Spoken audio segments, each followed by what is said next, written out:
Okay, well, get ready for a mocking film review. I'm an inveterate cinephile, as those of you who know me already know, and sometimes I'm interested in watching movies that are obviously not made for me, that are obviously made for a different demographic, just because I'm curious, because I'm wanting to see, what's being presented to this demographic. How they're being catered to, why they're being catered to, right? There's probably an economic reason for this, and this, by this demographic, I mean older, generally white women. I don't think it's not exclusively white women, but generally white, older women who I would think would generally be middle class or upper middle, or upper middle class, or somewhere around there. But maybe it's for women of all kinds. I don't know, but it just seems like these kinds of movies, and the one I'm going to be talking about in particular, seems to me geared towards more towards the upper middle class, college educated white woman, who maybe takes some pride in being educated and being literate, but who still has, carnal feelings, as we all do. The movie I'm going to be talking about is one that I think is exclusively a Netflix film, and it's called Lonely Planet. Now, there used to be a series of travel books titled Lonely Planet. I don't know if those still exist or not. I think it was also a show. And this movie involves travel. It's like it's set in Marrakesh, I think, or maybe Morocco. Is Marrakesh in Morocco? Don't forgive my ignorance. I'm an American. Forgive my ignorance of the geography of other continents. Anyhow, what we have in this movie are two main characters. The main character, the one with whom we, the audience, are supposed to be identifying, is Laura Dern's character. Laura Dern, who's, pushing 60. Maybe she's even at or past 60, but still fairly well preserved. What an older woman would, if an older woman looked at Laura Dern and could compare her own looks to Laura Dern's looks at that age, she'd be pretty pleased with herself. Still in shape, still generally attractive. So we have Laura Dern as this accomplished writer. So again, we see who's being catered to. She's an older woman. She's a famous author. But she apparently doesn't have any kids, and her romantic life is in shambles. She just ended a relationship with a 14-year relationship, and so she's working on a new book, and she's been invited to take part in some writers' summit that's in this cushy little hamlet somewhere in again, Morocco, Marrakesh, somewhere in that area.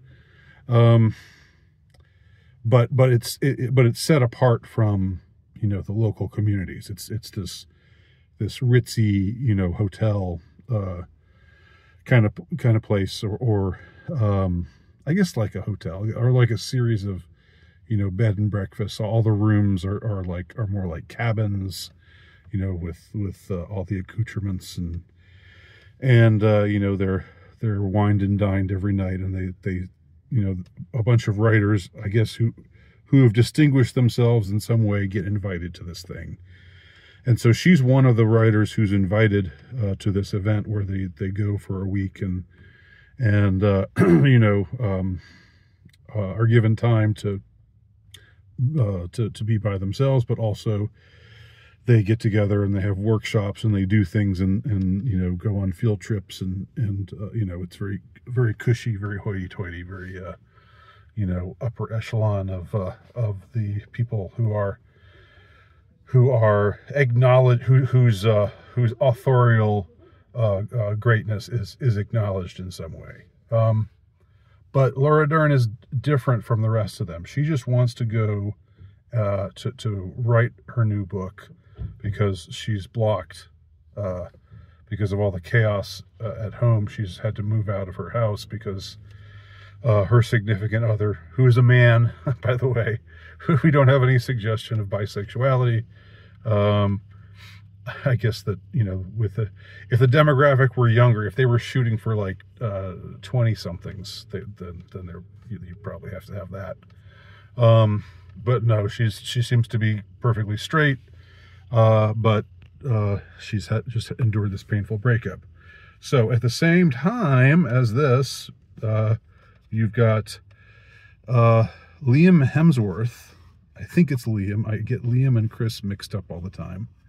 They're both, you know, very handsome, but I think one of them is like a bigger star than the other one, and maybe more handsome than the other one. I don't know. To me, to my heterosexual eyes, they both seem like good-looking guys, but you know, not my thing. But anyway, so Liam Hemsworth is the husband of some young writer who's just been invited for the first time. She's written a book that's really caught on, and she's very zealous about you know, becoming cozy with the literary elite. You know, she's intimidated by them. She's in awe of them. She feels really fortunate to be among them at this exclusive event, and you know, she sees this as an opportunity to make connections. And her husband is like a businessman with no artsy intentions at all. No, not an artsy side to him whatsoever, but a nice guy. But you know, one gets the impression that she married him because, you know, because he was a stud, and because, you know, she was attracted to him. But now that she's moving up in the literary world, she's kind of ashamed of him. She kind of looks down on him as an ignoramus, because he's not, you know, a big reader, and he doesn't know all of these, you know, literary allusions. And there's one really painful scene where they're doing this sort of like 20 questions kind of game, but it's pertaining to literature. And he has to play too, even though he's not a writer, and you know, he's never studied literature, never been into literature. But he gets Pip. You know, so he's supposed to tell his team, you know, find some way to get his team to guess Pip. He doesn't know Charles Dickens' Great Expectations, that Pip is the main character.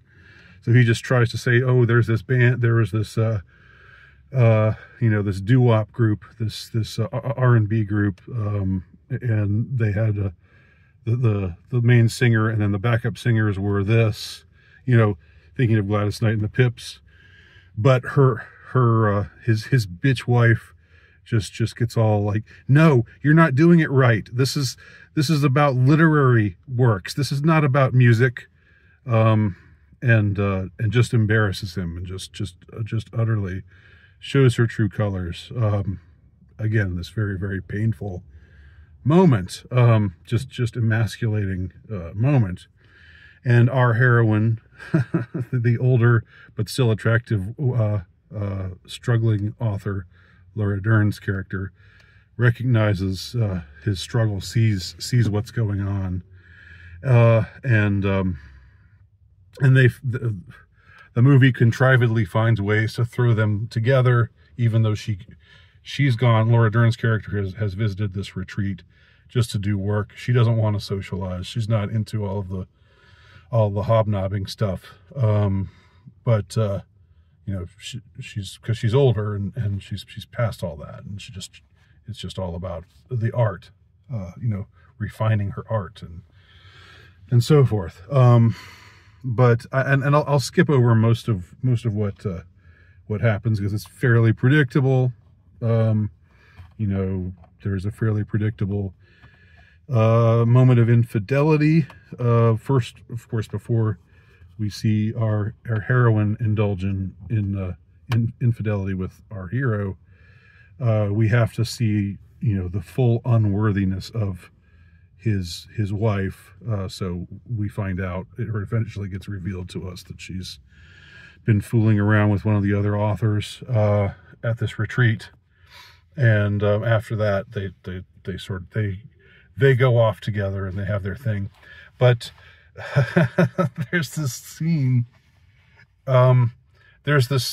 where you can tell that a woman director made this movie, because there's the first time, you know, they're sort of flirting or getting intimate, or you know, where he's touching her arm and you know, kissing her, pushing her sleeve down and kissing her shoulder, and you know, it's all ooh, you know, this sort of will they do it now? You know, this is before they have license to, before the big revelation about the wife's infidelity gets exposed. So he's kissing on her, and she says something. She's you know, ardently inhaling, you know, like you'd see a woman on the cover of a romance novel, you know, wearing a dress with the sleeve pulled down. You see her with that kind of expression on her face, you know, where she's getting turned on. And she whispers something like, "Be careful, kid, I could love someone like you."